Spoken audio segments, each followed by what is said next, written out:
Salut à tous et bienvenue une fois de plus sur la chaîne. Dans cette vidéo, nous partons à la découverte de la statue de la Renaissance à Dakar, au Sénégal. C'est vraiment magnifique. Vous avez une vue panoramique sur tout Dakar. Dans cette vidéo, je vous dis tout ce que vous devez savoir sur le fameux monument de la Renaissance de Dakar.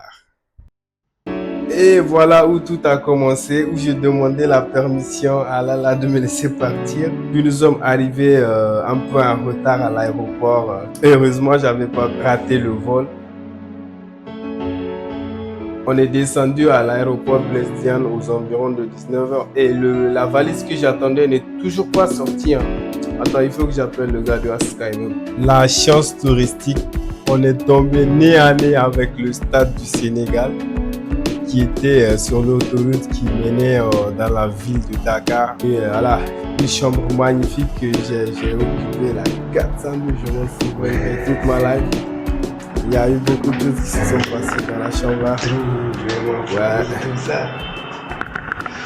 Alors là, je pense vraiment que je ne veux plus retourner à Niamey. Hein. Franchement, il faut m'envoyer tout ce que j'ai là-bas. Moi, je vais rester ici. I am going to rest ici, les gars. Look at these beautiful things now. Sénégalais.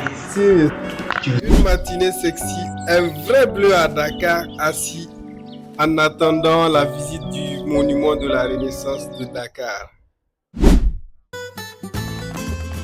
Dumane est venu nous chercher, moi, Efrat et matinée pour la visite de la statue. Ici, je voulais me la jouer à la Philippe Googlet, mais dommage, j'avais pas activé le son.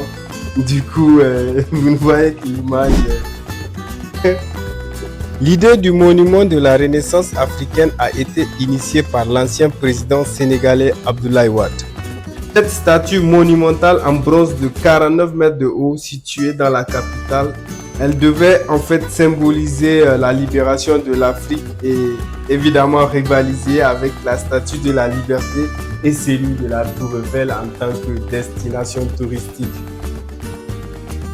Le monument de la Renaissance africaine représente un homme musclé, torse nu, vêtu d'un pagne, tenant sur son bras gauche une femme élégante qui semble s'envoler et portant sur son bras droit un enfant en direction du ciel. L'homme symbolise ainsi la force et la protection, tandis que la femme incarne la beauté et la fécondité. L'enfant, quant à lui, symbolise l'avenir et l'espoir d'une nouvelle génération africaine. Les trois personnages sont tournés vers le nord-ouest, en direction de l'océan Atlantique, qui peut être interprété comme un signe de renouveau et d'ouverture vers le monde extérieur. La visite guidée a commencé au premier niveau. On a eu la chance d'avoir vraiment un guide spécial parce que la dame, elle expliquait tellement bien que on sentait l'émotion dans tout ce qu'elle disait concernant la construction du monument de la Renaissance. Elle nous a expliqué, j'étais tellement touché que je lui ai dit que franchement, l'histoire, elle était touchante. On a commencé au premier niveau, puis on est monté au deuxième niveau où on a rencontré le vieux Touareg qui m'a d'ailleurs commissionné chez vous, mes chers cousins Touareg. Alors là, je vous présente le roi Touareg qui est là juste devant moi. Je l'ai découvert à Dakar. Depuis Dakar, il m'a commissionné chez vous, donc j'amène le message, mais mes cousins Touareg, oui, on m'a envoyé chez vous. Le papier m'a envoyé chez vous. Au deuxième niveau, qui était encore plus spectaculaire, nous avons eu des représentations des esclaves au temps de la traite négrière. Nous avons vu comment était organisée la société, la communauté avant.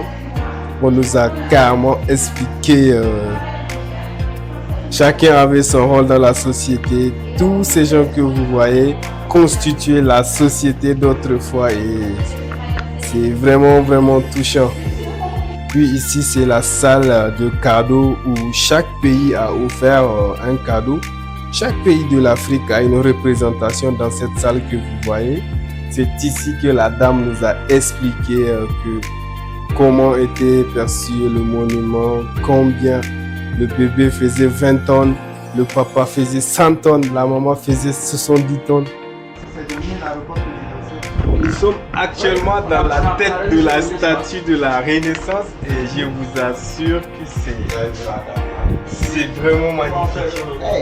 Vous avez une vue panoramique sur tout Dakar.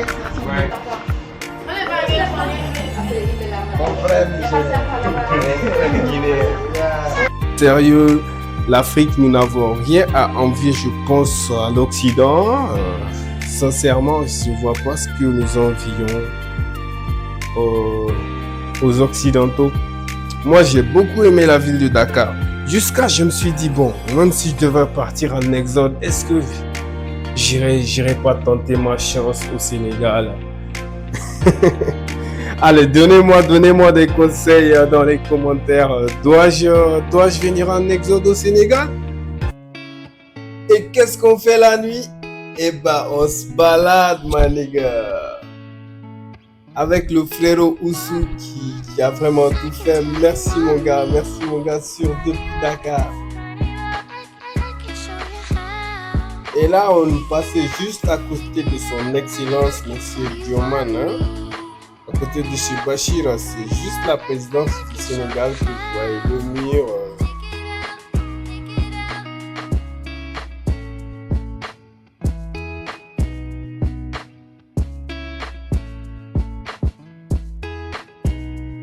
Dakar est grave éclairé.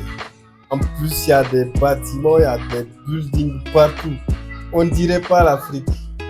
Je suis vraiment content de voir des pays, des villes émergentes comme ça, comme Dakar. Je suis vraiment, ça me rassure en fait, ça me donne encore plus confiance en Afrique et je sais qu'on peut aller très très loin.